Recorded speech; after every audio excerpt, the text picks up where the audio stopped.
It may be appropriate tonight, with so many people gone, to ask, why are we here? And the question, though, is a somewhat ambiguous question because of the word here. It could be as specific as here in this building, or as general as here on earth. But since we're here in this building on earth at this time, let's consider it from both perspectives. So again, we ask the question, why are we here? And hopefully the first thing that pops into your mind is to glorify God and encourage one another. That should be the first thing that you think about. That's why we're here, not just here in this building, but here on earth, is to glorify God and encourage one another. Or as I said in our series on the church that we talked about that we did last year on the church, and I talked about it last week, is to glorify God by transforming sinners into saints, ourselves and other sinners around us. That's the purpose of the church, and that's the purpose of our being here on earth. Now, I said turn to 1 Peter chapter 4. Put a marker there and turn to Acts chapter 17.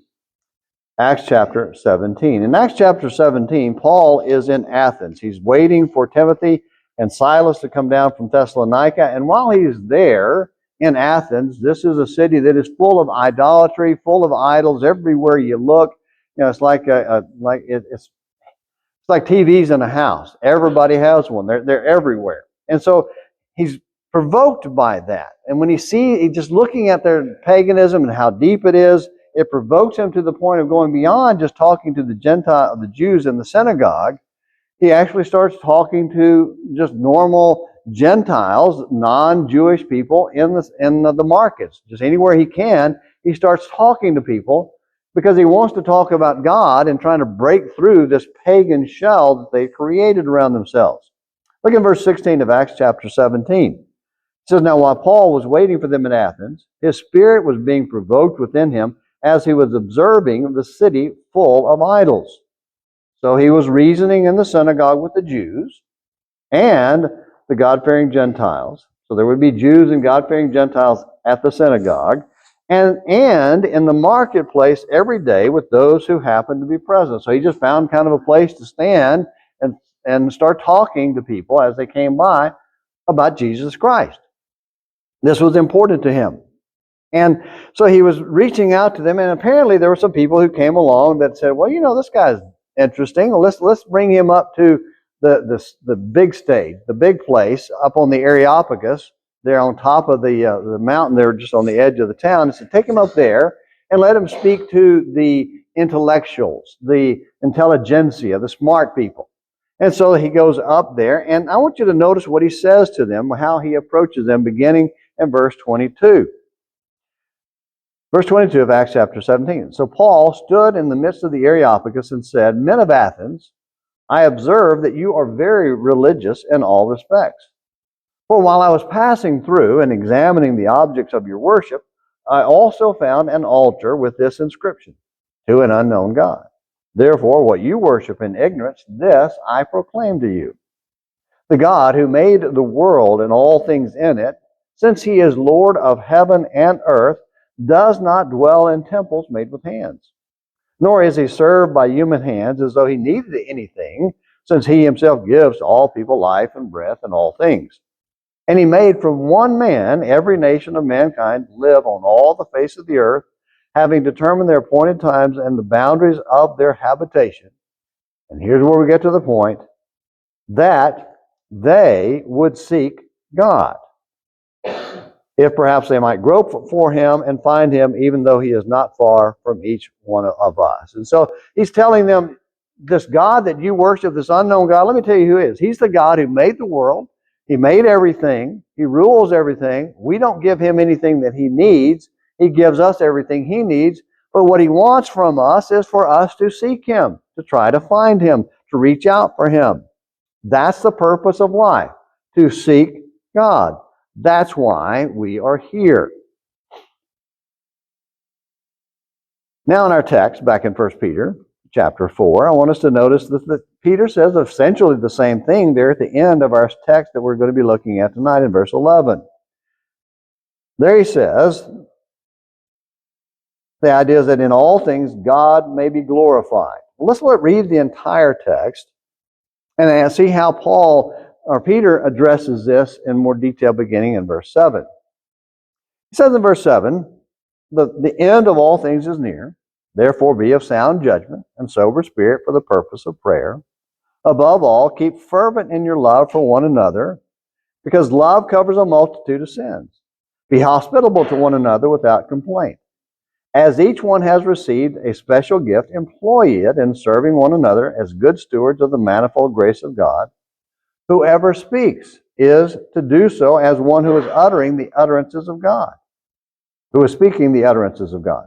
Whoever serves is to do so as one who is serving by the strength which God supplies, so that in all things God may be glorified through Jesus Christ, to whom belongs the glory and the dominion forever and ever. Amen.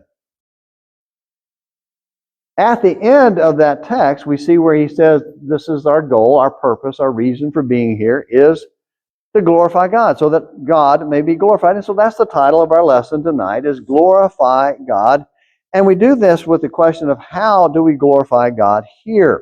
Now, there's a lot of encouraging one another there in the text, but what we need to see tonight is how to glorify God. We're not going to talk so much about the idea of encouraging one another, though that's part of it. We want to talk about how to glorify God. Because when you think about it, life brings so many things to interfere with our service to God. It tries everything it can to try to keep us from doing God's will, to serving God. All kinds of things get in the way, especially as we know at this time of the year. There are so many things, people coming and going and traveling and engaged in so many things. So we have to understand that we have to be able to look past that and work past all of that to remember that our real purpose, the real reason we're here, the real reason we exist as human beings is to glorify God. And so what we're going to do as we look at our text tonight is we're going to see 4 practical answers that Peter gives here in this text. The first one is the end of all things is near. And we talked about that last week. Live as if the end is near. So we won't talk about that again. But the second one is to be sound in mind. The third one is to be stretched out in love. And the fourth one is to be stewards of grace. Those are the 4 things we're going to look at from the text. And think of it as this is a lesson of practical takeaways. You know how at the end of some of my sermons I'll have just some practical takeaways? In a sense, that's really what this lesson is about. It's about the practical takeaways of how to glorify God here on earth. So let's look first of all at being sound in mind. What does that mean to be sound in mind? Let's go back to the text there in 1 Peter 4 and verse 7. We looked at the end of all things is near, therefore. So knowing that, living as if the end is near, here's how we should live. Sound judgment, be of sound judgment, and sober spirit for the purpose of prayer.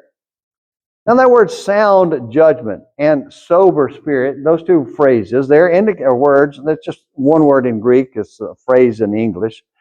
They refer to our mental faculties, our minds, our brains, our manner of thinking, the way we approach our thinking about things. And so the first word there is, in the New American Standard Translations, says sound judgment. Some other versions say things like sound clear-minded, sound mind, serious, self-controlled. And they're all fitting, as it's the idea of having a very careful outlook that reflects true balance in life. A moderate or temperate outlook that doesn't jump between extremes. There's no highs or lows. It's the idea of being steady and steadfast and not given to being pulled one way or the other. And that's not an easy thing to do because the world wants to pull us every which direction it can. And when we say moderate, I'm not talking about being moderate like the world says, moderation and everything. Have you ever run into anybody that says, well, when you start talking about things that they ought to do or things that they ought not do, and they say, well, a moderation in all things. Years ago, Karen and I lived in Barnett, Texas, and she worked in a pharmacy, and the pharmacist there was he just irritating guy. He was one of these guys. He thought he knew more than everybody else. He thought he was cleverer than anybody else. And he would always be poking at us, provoking, kind of like Paul was provoked by those idols there in Athens. And he would provoke us, and every time I'd come to pick up Karen or come to see her there at work, he would say something about starting yeah-yeahing at us about, well, moderation. I believe in moderation and everything. And the thing was, he was promoting consuming alcohol, dancing, doing all those worldly things. He's talking about worldly lifestyle. And so after a while, I got tired of that. And I said, well, yeah, so let me ask you something. So when you say moderation in everything, how far do you want to take that? You want to say it's okay to be moderation in murder and only kill a few people? Be moderate in adultery, only sleep around with a few women instead of your wife? He said something. I don't remember what he said. But I'll tell you what, I will never forget the look that he gave me. He did not think I was funny. He did not like that, because he didn't like the idea of his concept of moderation being questioned. Well, this balanced view, this sound mind, comes not from the world, but from a transformed mind that comes from the Lord. Look in Romans chapter 12. Romans chapter 12. Let's read verses 1 and 2 to kind of set the background here for our discussion there at verse 3. Romans chapter 12 and in verse 1 and 2 talks about being transformed, having a transformed mind.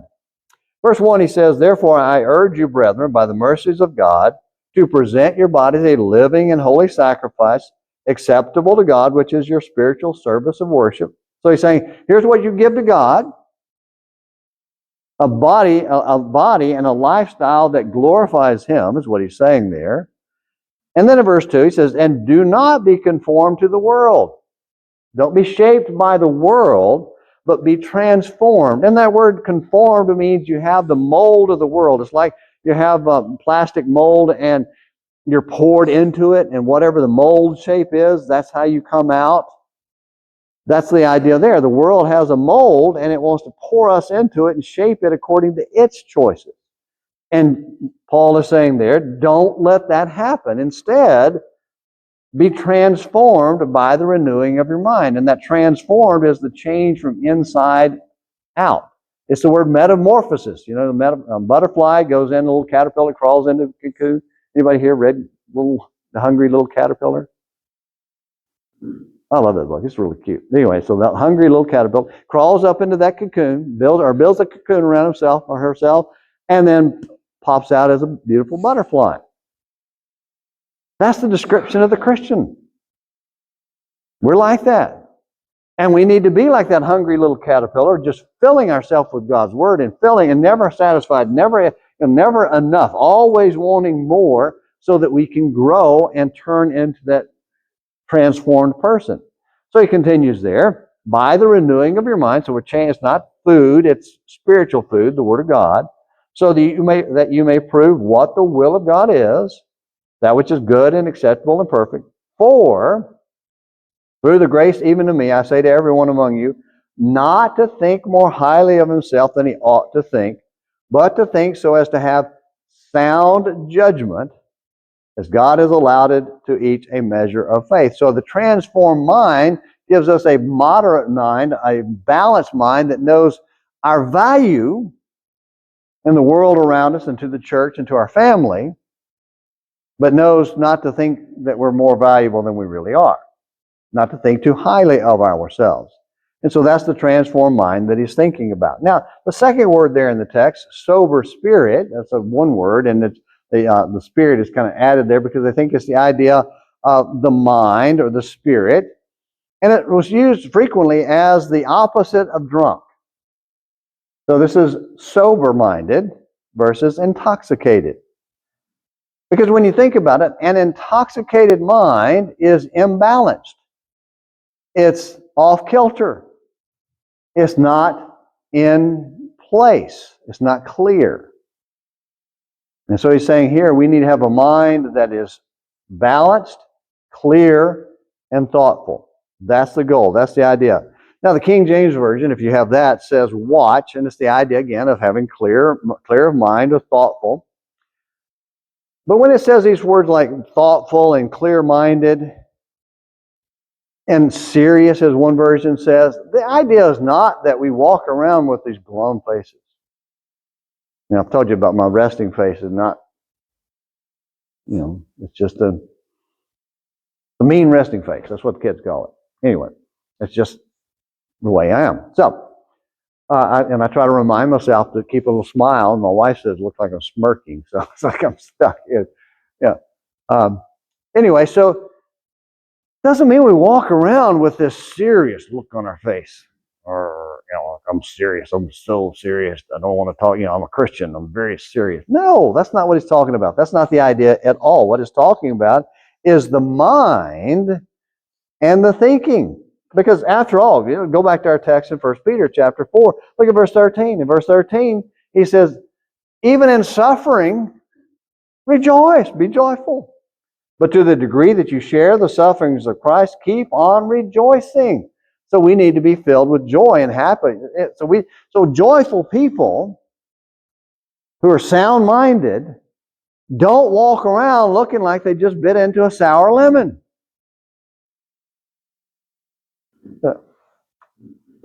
Have any of you ever had a Japanese persimmon? Raise your hand if you've ever even heard of a Japanese persimmon. Have you ever bitten one?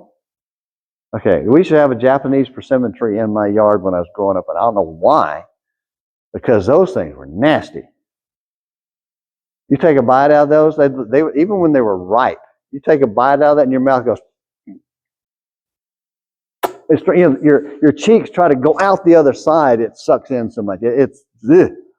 We don't want to walk around looking like we just ate a Japanese persimmon. That's not the approach of life. We need to find the balance between being silly and sour, and the joy is right there in that middle. That's where we need to find. Now we also notice back in 1 Peter chapter 4 and verse 7, that is for the purpose of prayer. Proper praying requires serious, clear-minded thinking.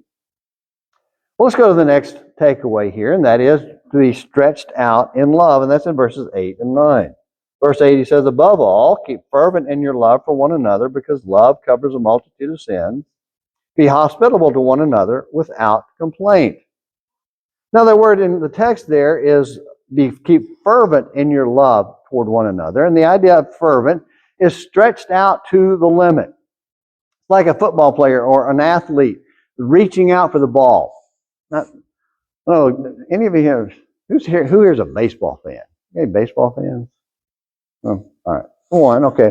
You're watching, a baseball, like a first baseman or, just reaching out for a ball to catch that ball for the out, try to get that out before the runner gets it. They're stretched out. Or the runner who's stretching out, trying to get that base so that they're safe. Or the football player just giving it all, reaching for that goal line, stretching out, just putting everything on the line. Or an athlete like a gymnast. They stretch themselves out to try to get a hold or to hold a position or to make a flip or a jump or do something like that. It's that kind of stretch. So what he's saying here is that the Christian needs to stretch himself or herself in love. Go as far as we can, stretch out and strain our heart and soul to expand our concept of love. That means our love has to reach out past our self-imposed limits.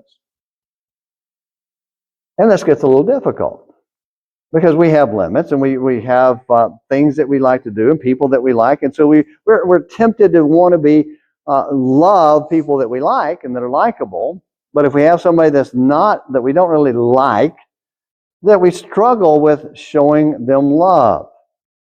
We have to put those limitations away. It's the kind of love that doesn't seek justice every time somebody hurts us. Somebody hurts me, I want justice. I want a pound for a pound. I want an eye for an eye, tooth for a tooth. I want them to get what they deserve. Now, when we hurt somebody, what do we want? We want mercy. We want forgiveness. But when somebody hurts us, if we're not careful, if we're not stretched out in love, we're going to want them to get what they deserve. Or we hold grudges. We're not supposed to do that. And we're not supposed to let dislikes simmer. Personality clashes happen. I bet you're shocked to think that there are people who can't get along with me. And I'm pretty easygoing, but there are people that just get on my nerves too. But we have to stretch beyond that and reach out to them in love. And notice he says there, not only is this stretching out for them, but it covers a multitude of sins. And in the class this morning, they read from Matthew 18 about the judgment of the person who has sinned against you. Before that passage comes into play, if it's something minor, or if it's somebody that said something or done something that hurt our feelings, and we're not, it's questionable whether or not it was sin, let it go. Don't make that something that we take before the church. Just be the one who lets those kind of things go. Cover a multitude of sins. And so personality clashes and irritants, we need to just cover over them like they don't even exist. But there are some people who are determined to remember every slight, every fight, and every hurt, and hold it against everyone who caused them any pain. That's not the way a Christian should live. Peter says let it go. Paul says let it go over in 1 Corinthians chapter 13. This is the chapter on love in 1 Corinthians 13. Let's read verses 4 through 7 and just get a reminder here of how love acts, how love treats other people. Verse 4 of 1 Corinthians 13. Love is patient, love is kind, and is not jealous. Love does not brag and is not arrogant, does not act unbecomingly, it does not seek its own, is not provoked, does not take into account a wrong suffered. And the idea there is it's not got a list and it's okay, he irritated me, she irritated me, she married, and have a long list of all the things somebody did to irritate them. Love doesn't do that. Does not rejoice in unrighteousness, but rejoices with the truth, bears all things, believes all things, hopes all things, endures all things. And so love is very freeing because it doesn't allow us to let these kind of things simmer and stew and make us bitter, angry people. We just don't do those kind of things. That's the kind of stretched out love that we need to have. Now, go back to 1 Peter chapter 4. 1 Peter chapter 4. And verse 9, he also adds this: be hospitable to one another without complaint. When it talks about the idea of hospitality, sometimes it means opening one's home. But as we pointed out in a recent sermon, not everybody has that ability. We talked about this when we talked about elders. Elders have to be hospitable. But elders don't have to be rich. Nothing in the scripture says that they have to be rich. So if an elder doesn't have the money to be having tons and tons of people into their house, hospitality does not mean just go broke hosting people because you're an elder. And it doesn't mean go broke hosting people just because you're a Christian, a faithful Christian who stretches out in love. Now, if you have the ability, then we need to be exercising that. But maybe you don't have a big house or the place where you can do that, and take people out to eat. And if you can, pay for it. By the way, this is not a gentle, not fishing for meals. Some people do things, they're fishing for a compliment. I'm not fishing for a compliment. I'm not fishing for a free meal. If you can't, but if you can take somebody out and can pay for their lunch, do it. If you can't pay for the lunch, invite them anyway. Don't think that you have to pay for it. And it doesn't have to be someplace expensive. You can go to Gaddy's and eat for $15. You can go to just about any of the other places and eat for less than $15. Get a meal and a drink. It doesn't have to be the most expensive place. But you know what happens when you go out with people and eat with people that maybe you hadn't spent time with before? You sit down and you share a meal, you talk, and you get to know each other. And you learn about one another. And you begin to stretch and stretch and stretch and grow your capacity to love. Well, the last thing we want to look at tonight is the stewards of grace. And that's in verses 10 and 11.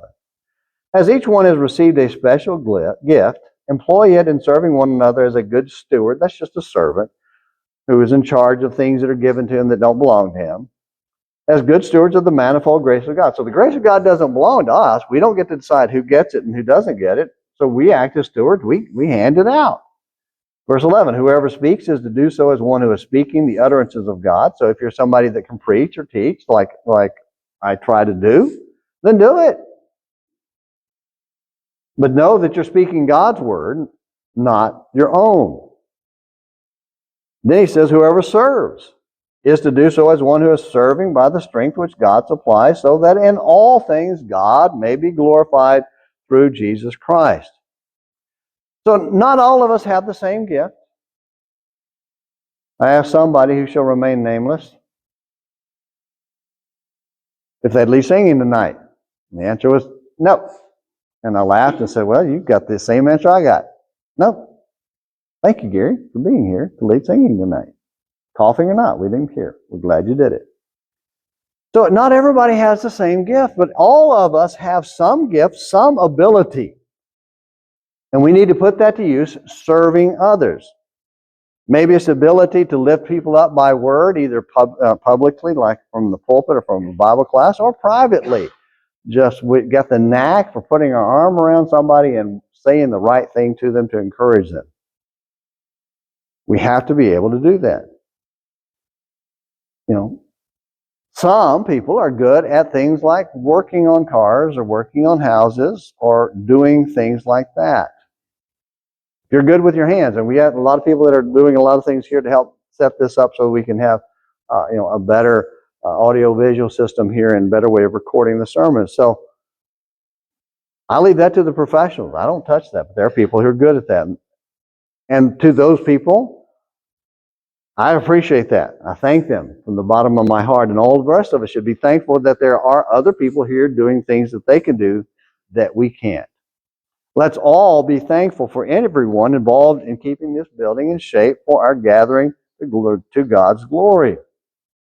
And that means whether it's cleaning the toilet or preaching a sermon, no part is more important, no one's part is more important than anyone else's. What really matters is that we each do what we can to glorify God and encourage one another, or transform sinners into saints, as we said earlier. And that means we each must determine that we want to glorify God and then get to work with our whole heart doing just that. After all, that's why we're here. We're here to glorify God by transforming sinners into saints. So live as if the end is near, sound in mind, stretched out in love, as stewards of grace. And that begins with simple obedience to the will of God. And I don't think there's anyone here who's never obeyed the gospel, so we won't belabor this, but maybe someone will watch the video that'll see this and will they quite, what must I do to be saved? We need to always remember there are things that we need to do to be saved. If there's anyone here this evening as we wrap this up that needs encouragement, that feels like maybe there's some things here that have been exposed as weaknesses in their life and they want to be helped to become better at it, they want to be encouraged, or if any other way you feel like you need the encouragement of these brethren, we'll give it to you. We'll help you. And if you're willing to do that, please come while we stand and while we sing.